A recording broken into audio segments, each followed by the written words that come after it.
ভগ্নপ্রায় প্রাথমিক স্কুলের বিল্ডিং, গাছতলায় চলছে ছোট ছোট পড়ুয়াদের ক্লাস। আতঙ্কে দিন কাটছে অভিভাবকদের। বাঁকুড়ার খাতড়া ব্লকের জিয়া কানালির একটি প্রাথমিক বিদ্যালয়ের মূল ভবনের অধিকাংশ অংশ ভগ্নপ্রায়। কেবল একটি কক্ষ ব্যবহারযোগ্য থাকায় 93 জন ছাত্রছাত্রীকে সেখানে পড়তে হচ্ছে। বাকি শিক্ষাকর্ম চালাতে শিক্ষকরা বাধ্য হয়ে খোলা আকাশের নিচে কিংবা গাছের তলায় ক্লাস নিচ্ছেন। শিশুরা শুধু পড়াশোনায় নয়, মিড ডে মিল খাওয়াতেও সমস্যার সম্মুখীন হচ্ছে। তারা প্রায় মাটিতে বসে খাবার খেতে বাধ্য হচ্ছে। বিশেষ করে গ্রীষ্মকালে প্রখর রোদ, বর্ষাকালে বৃষ্টি, এভাবেই শিশুরা ক্লাস করছে। অভিভাবকদের অভিযোগ, এই পরিস্থিতিতে তাদের সন্তানকে স্কুলে পাঠাতে ভয় লাগে এবং ভবিষ্যতে যদি নতুন স্কুল ভবন না তৈরি হয় তবে শিশুরা স্কুলে যেতে পারবে না। বিদ্যালয়ের শিক্ষকরা বহুবার লিখিতভাবে স্কুল ভবন পুনর্নির্মাণের আবেদন করেছেন, তবু কার্যকর পদক্ষেপ দেখা যায়নি। এতে শিক্ষক এবং পড়ুয়াদের উভয়েরই দৈনন্দিন শিক্ষা কার্যক্রম পরিচালনায় সমস্যা হয়েছে। কি বলছেন শিক্ষক সুজল মণ্ডল? সমস্যা পুরোটাই দেখুন, এই সমস্যা তো এই বছরের নয়, আমার প্রায় 9 বছর চাকরির প্রায় 10-এর কাছাকাছি চলছে। আমি আসার পর থেকে প্রথমে একটা ক্লাসরুম পড়াশোনা করা যেত, তারপর থেকে আস্তে আস্তে খুলতে শুরু করে নিচ থেকে, তখন থেকে এটা বন্ধ হয়। বারবার আমরা জানিয়েছি, বারবার জানানোর ফলে ওই পরে হবে আপনাদের প্রথম দিকে তালিকাতে দেওয়া আছে স্কুলটা, এইভাবে অফিসিয়ালভাবে জানানো হচ্ছে, কিন্তু কোনোভাবে সুরাহা কিছু পাচ্ছি না। এই রুমটাই শুধুমাত্র ভালো আছে, এটাতে কোনোভাবে সেই বস্তাবন্দি করে যেমন পড়ানো হয় সেভাবে বস্তাবন্দি করে বস্তা বজায় রাখা হয়, সেভাবেই পড়াশোনা চলছে। এখন তো এখানে একটা ক্লাস, এখানে একটা ক্লাস, বারান্দা একটা ক্লাস, রুমে একটা ক্লাস, এইভাবে পিপি থেকে 4 পর্যন্ত মোট 5টা ক্লাস, বর্তমানে 93 জন ছাত্রছাত্রী। কিভাবে একটা রুমে পড়ানো যায় সেটা আপনারা বুঝতে পারছেন সহজেই। তার জন্য আমরা কি করছি, বিভিন্নভাবে ছোট ছোট করে 5টা ক্লাসকে 5 জায়গায় বসে বাইরে পড়াচ্ছি। এই তো বাইরে পড়াচ্ছি, সমস্যা এখন তো চলে যাচ্ছে। এরপরে তাপমাত্রা বাড়বে, তাপমাত্রা বাড়ার সাথে সাথে বাচ্চাগুলো বাইরে বসাতে পারবো না, তখন কি করব?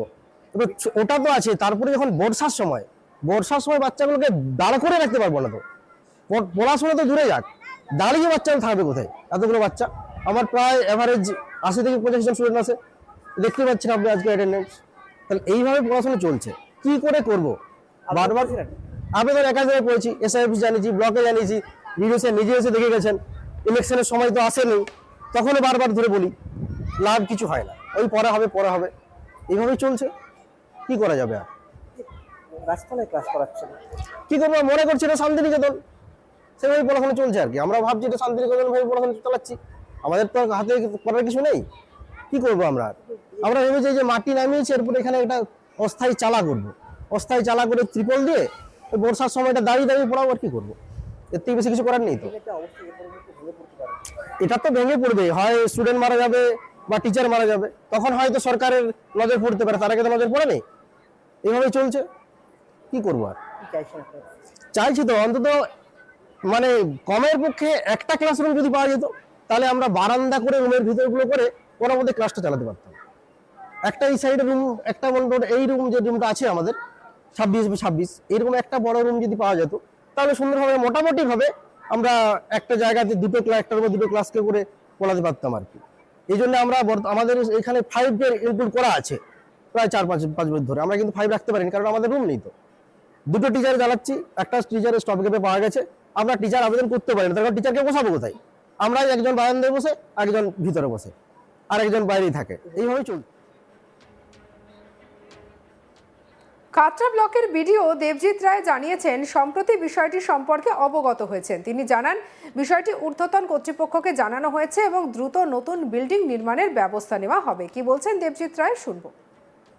एक्चुअली उसमें एक क्लासरूम है, वो सही है, लेकिन स्टूडेंट ज़्यादा है, 90+ स्टूडेंट है, इसीलिए कोई प्रॉब्लम हो रहा है। तो अभी मुझे पता चला, तो ये बारे में हम लोग ऊपर में भेज देंगे फाइल, और एक एडिशनल क्लासरूम का एक्सटेंशन हो जाएगा कुछ दिन में।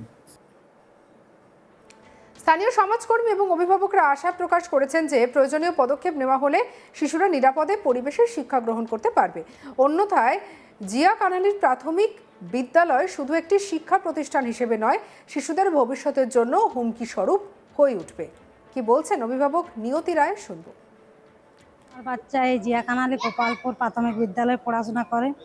তো বাচ্চাকে বাড়ি থেকে যখন স্কুলে পাঠাই, ভয়ে মধ্যে থাকি কারণ ওদের স্কুলের যে অবস্থা, একটা ইয়া তো পুরো ভেঙেই গেছে, যে কোনো সময় বিপদ ঘটে যেতে পারে ওই বাচ্চার বা মাস্টারদের। এখানে অনেক বাচ্চাই পড়াশোনা করে, আমার বাচ্চাটাও করে। তো এত ওদের অসুবিধার মধ্যে পড়াশোনা হয়, মাস্টাররাও মানে কষ্ট পায়, ছেলেরাও কষ্ট পায় যারা পড়াশোনা করে। বর্ষাকাল হলে তো মানে প্রচুর অসুবিধা ওদের স্কুলে, চারিদিকে কাদা, তারপরে হচ্ছে মানে এমনই স্কুলটা, আর কি বলবো। তো বাচ্চারা যেরকম গাছের তলায় বসে। গাছের তলায় বসে ফাঁকে পড়াশোনা করে, বাইরে খাবার খায়, সেখানে গাছপালা আছে, পাতা পাখিদের পাখানা হেরি ফেরি মানে পড়ে। তো সরকার কোনো ব্যবস্থা করেনি, দেখেনি। তো আমি বলবো যে এখানে এত বাচ্চা পড়াশোনা করে, আরও বাচ্চা পড়াশোনা করবে, যার জন্য মাস্টাররা আরও বাচ্চাকে ভর্তি করতে পারছে না। অভিভাবক বাদল চন্দ্র মাঝি কি বলেছেন শুনবো। ভয় তো লাগবেই। এই যে পুরনো বিল্ডিংটা ছিল সেটা তো ভেঙে পড়ে যাচ্ছে। এবারে বাচ্চাদেরকে যে কীভাবে পড়াবে মাস্টাররা, সেটাই ভরসা পাচ্ছি না। আর আমাদের গ্রাম অনেক দূরে, গাছের তলায় বসে আছে বলে। গাছের তলায় সব প্লাস্টিক বিছিয়ে বসে আছে। তারা কিভাবে খাচ্ছে, কিভাবে পড়ছে, সেটা খুব ভয়াতক। কতটা আতঙ্কিত আপনি? আতঙ্কিত মানে পুরোটাই আতঙ্কিত। বাচ্চাকে স্কুলে পাঠিয়ে শান্তি পান? শান্তি পাই যতক্ষণ না বাড়িতে যায়, ততক্ষণ না অশান্তিতেই থাকি। কি চাইবেন আপনি? আমরা চাই স্কুল হোক, ভালো পড়াশোনা হোক, ছেলেরা যেন ভালোভাবে শিক্ষা লাভ করতে পারে। এ নিয়ে আমাদের কালিক নির্ভীক চৌধুরীর রিপোর্ট দেখাবো। বাঁকুড়া জেলার প্রান্তিক গ্রাম হলো জিয়াকানালি গ্রাম, যেখানে সারিবদ্ধভাবে একগুচ্ছ সহজ সরল খেটে খাওয়া মানুষের বসবাস। সেই গ্রামের একমাত্র প্রাইমারি স্কুল, সেই প্রাইমারি স্কুলের অবস্থা দেখলে আপনি ভাবতে পারবেন না আপনি এই যুগে দাঁড়িয়ে রয়েছেন নাকি কোনো মধ্যযুগে।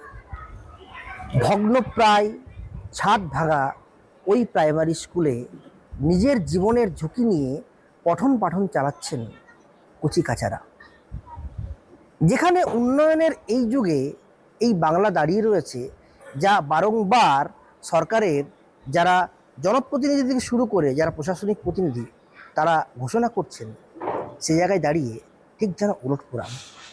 খোলা আকাশের নিচে গাছের তলায় চলছে প্রাণ ভয়ে কচিকাচাদের পঠন পাঠন। কারণ যে কোনো মুহূর্তে ভেঙে পড়তে পারে আস্ত এই বিল্ডিং। যেখানে শিশু সুরক্ষার কথা একাধিকবার প্রাধান্য দেয় এই রাজ্যের সরকার, সেখানে এই প্রান্তিক গ্রামের প্রাইমারি স্কুলের এমন অবস্থা কেন? এটাই উঠছে প্রশ্ন। গার্জেনরাও রীতিমতো আতঙ্কিত তাদের বাচ্চাকে এই স্কুলে পাঠিয়ে। স্কুলের যারা শিক্ষক মহাশয় তারা জানালেন, একাধিকবার লিখিতভাবে সরকারের কাছে আবেদন করেও কোনো সাড়া মেলেনি। আর কতদিন এভাবে চলবে কচিকাচাদের পঠন পাঠন? এটাই এখন লাখ টাকার প্রশ্ন। সামনেই বিধানসভা নির্বাচন, আর এই বিধানসভা নির্বাচনকে পাখির চোখ করে সমস্ত রাজনৈতিক দল যখন প্রচারের ময়দানে নামতে চলেছে, সেখানে দাঁড়িয়ে এই বাচ্চাদের পাঠশালার উন্নয়ন কেন থমকে রয়েছে? এটাই এখন লাখ টাকার প্রশ্ন। সঙ্গে রাখুন আজ তাক বাংলার ইউটিউব চ্যানেলকে লাইক, কমেন্ট, শেয়ার, সাবস্ক্রাইব করতে ভুলবেন না।